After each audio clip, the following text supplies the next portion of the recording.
Thank you for watching. Slow, ilalagay na natin ang ating ating kawali. Check ko. Tinignan ko, check kung mainit na nga. Lipat lang natin yung camera para makita habang nagluluto ko. Ayusin mo yung Pasensya na sa paghugas. view. Maliit lang Hindi yung ang basta aming kinuskus mo kabahayan. lang. Tignan mo Ilagay yung mga na natin ang gilid-gilid. mantika. Titingin ka pa. Gusto mong batukan kita sa noo? Then next, ikot muna natin ang mantika sa kawali para maganda. Hindi siya magdikit-dikit kung lalagyan natin ng bawang. Kaya naman pala, kinagat na naman ang lamok ng pupo. Nice ko ng camera. Ngayon, lalagay na natin si bawang. Start na tapo tayo mag-isa. Yan, haluin. Halo lang po.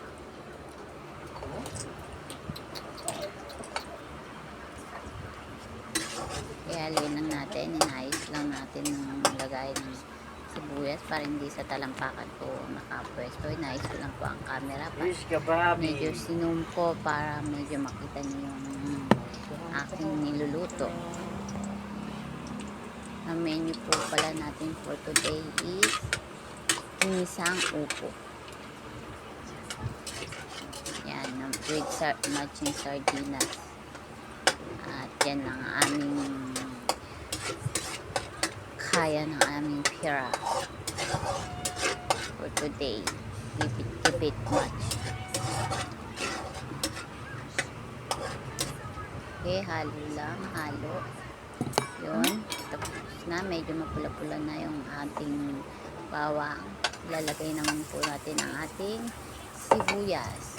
Niwa ko po sila mga marina pa-cubes.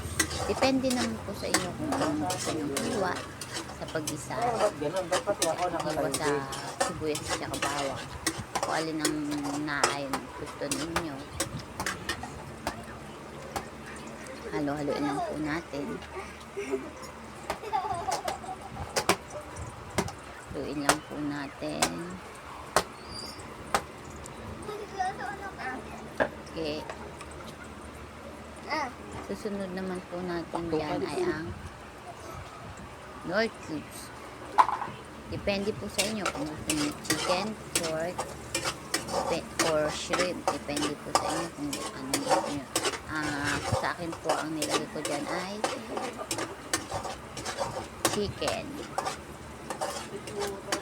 Pampalasa lang naman yan. Kahit sardinas ang sahog chicken nilagay ko para mas maglasang manok naman kahit pa. Try na po natin yung patis. Depende po sa inyo kung ano, saktuhan lang po kasi ang aking igisa nyo lang po yan. Kaya nahalo ko lang po siya. Then next po natin ay yung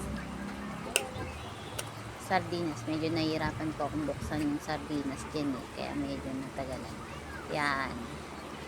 Mega, kahit ano naman pong sardinas na, kahit ano naman pong brandang sardinas, ay okay lang po. Ang pepper po sa akin is mega.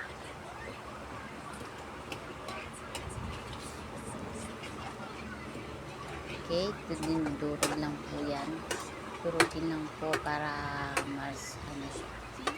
Dinudurog ko lang po yung isda para mas umami. Haluin lang po yan.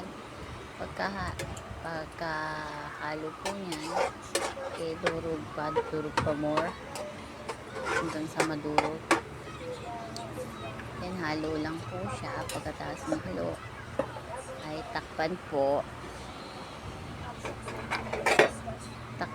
natin siya para mas mabilis kumulo. Takpan saan ko kumulo. Haluin natin.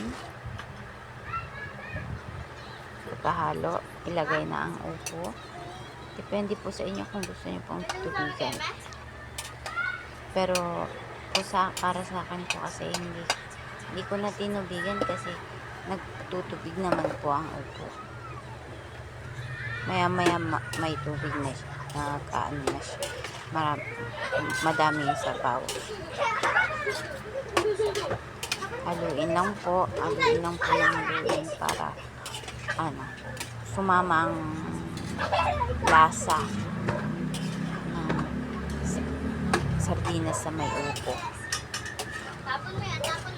Haluin lang po ng okay. Sige lang po, haluin. Halo-halo ang po, halo-halo. Haluin ng haluin. Hanggang sa kumapit ang lasa. Katapos po haluin, ating takpan ng ating munting kaldero.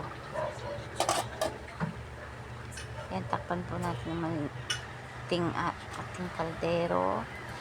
Tapos po na ito na kumukulo na po siya. Yan, konting po. Pag may nakita po kayong mga puti-puti na yan, means po, hindi pa po siya luto. Haluin lang po ulit at tsaka po takpan muli.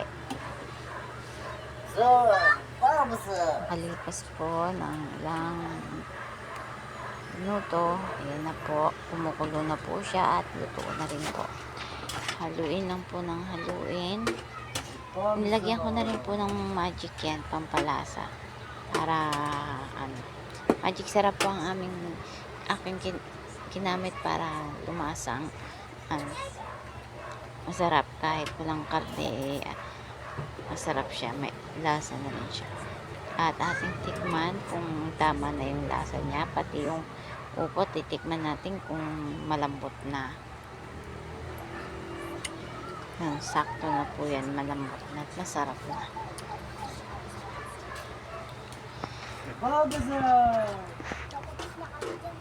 Tapos haluin. Okay na po ito.